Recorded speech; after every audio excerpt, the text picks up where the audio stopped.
Podcast నచ్చితే like చేయండి, share చేయండి, సబ్స్క్రైబ్ చేయండి, ఫాలో.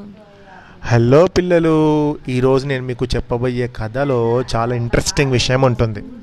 ఒకానొక అడవిలో ఒక వృద్ధ సింహం అంటే వెరీ ఓల్డ్ లయన్ ఉండేదట. వృద్ధ కుందేలు చాలా స్నేహంగా ఉండేవి. అంటే ఒక వృద్ధ సింహము, వృద్ధ కుందేలు రెండు కూడా ముసలివే. అయితే రెండింటికి వేటాడే శక్తి లేకపోవడంతో ఇతర జంతువుల దయతలిచి ఏదైనా పెడితే దాంతో కడుపు నింపుకునేవి. లేని రోజు పస్తులుండేవి. కుందేలు ఒకరోజు సింహం దగ్గరికి వెళ్ళి, సింహం మిత్రమా, కొన్ని రోజులుగా నీకు ఆహారం లేక ఆకలితో బాధపడడం గమనించాను.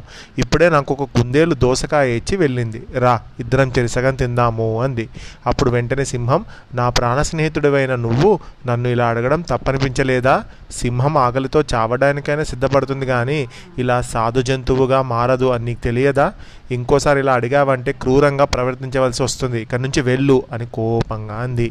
నువ్వు ఆకలితో బాధపడడం చూడలేక అడిగాను అని బాధగా అంది కుందేలు. మరి సింహం ఎక్కడైనా దోసకాయలు తింటుందా?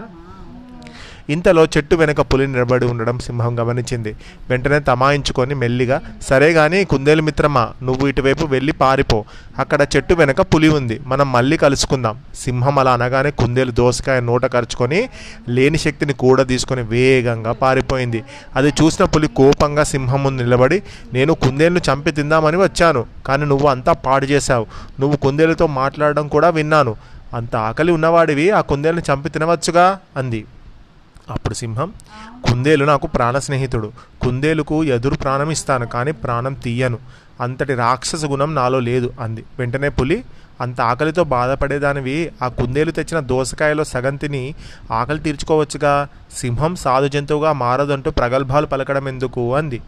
అదేం కాదు, నాకు బాగా ఆకలిగా ఉంది, నాకు తినాలనిపించినా కావాలనే బలవంతంగా అలా చెప్పాను అంది సింహం. పులి ఆశ్చర్యంగా, ఎందుకు అని అడిగింది. అప్పుడు సింహం, కుందేలు నాలాగే కొన్ని రోజుల నుంచి ఆకలితో ఆహారం కోసం అలమటించిపోతుంది. ఒక కుందేలు దయ వల్ల ఆ దోసకాయ లభించింది. ఇప్పుడు నేను తిననని కొప్పడితే గాని ఆ దోసకాయను ఈ ముసలి కుందేలు తినదు.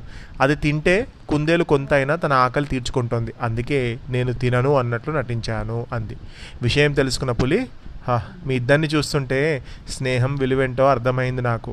సరే, నేను ఇక్కడ నీకు ఏదైనా ఆహారం తీసుకొని వస్తాను, నువ్వు ఇక్కడే ఉండు అంటూ అడవిలోకి వెళ్ళిందా పులి.